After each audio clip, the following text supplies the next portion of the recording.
Hey, welcome back to week number 2, everybody. Or maybe you're just joining in, and if so, welcome for the first time.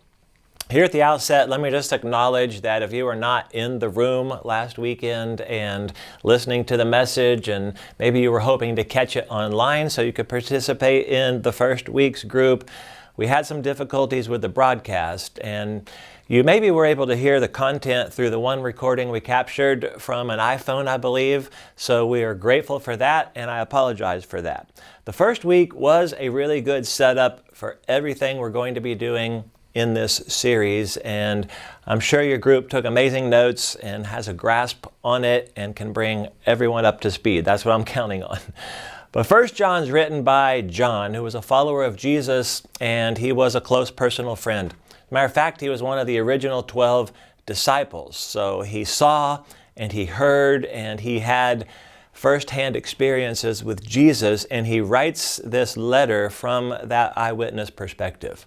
And John's writing to Christians and churches because there's a group of people who are spreading a false teaching called Gnosticism. And we spent time on this last week, but real quickly, Gnosticism has its roots in many things. Like at its core, it was about separating the physical and the spiritual.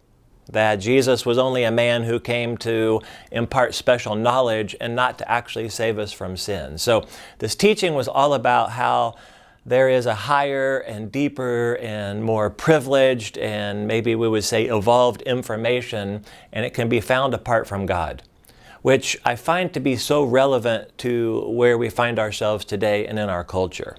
It's also why I believe John chooses as his theme to the entire book this phrase, and it's what we've named our series, "This is how we know." See, he wants us to be clear and certain and confident that there are things we believe that can absolutely be trusted. Now, this week we're covering a rather large section, but as I've kind of worked through it and thought about it, I think it actually fits together. So we're going from chapter 1, verse 5 through chapter 2, verse 11. And in the middle, we see the first instance where John uses this phrase, "This is how we know." And the hinge statement is in chapter 2, verse 3. He says, "This is how we know that we know him, if we keep his commands." And he ends his thought in verse 6 saying, "The one who says he remains in him should walk just as he walked." Walk, by the way, is how most of the writers of the Bible talk about how we live. Right? It's just a way to say this is how we conduct our lives. What comes right before this and what comes immediately after this statement are a series of contrasts. Now, I think it would be a good exercise for you to do this, to read that section and to write them down and compare them and make observations. You say, well, what kinds of contrasts? Well, between light and darkness, between lying and the truth, between hate and love, between what you say and what you actually do. As a matter of fact, all throughout this letter or book, John makes a very either-or type of scenarios and statements. And the truth is, when you read something like he says here, you can easily say, well, sometimes I do that and sometimes I do the other. So I think it's important to understand that God's not looking for perfection here as we walk with Jesus. He is, for the most part, just looking for direction. So what John is saying here is, you're either walking in one of those two ways. And he gives what I consider to be two clear steps or tests that indicate if we know him. One comes before this in chapter 1, and the other comes after this in chapter 2.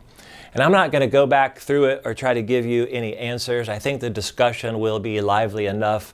I'll simply summarize those two tests or actions or ways to walk like this. Number 1 might be the self-test, or the sin and forgiveness test. And number 2 might be the others test, or the hate and love test. Now, at the end of your discussion tonight, I want to challenge you to just go ahead and tell yourself that it should be impossible to walk out of this group without having a clear next step.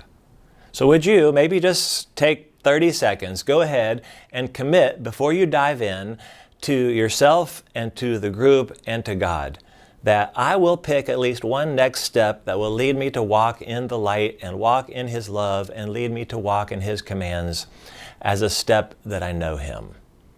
Enjoy your group tonight.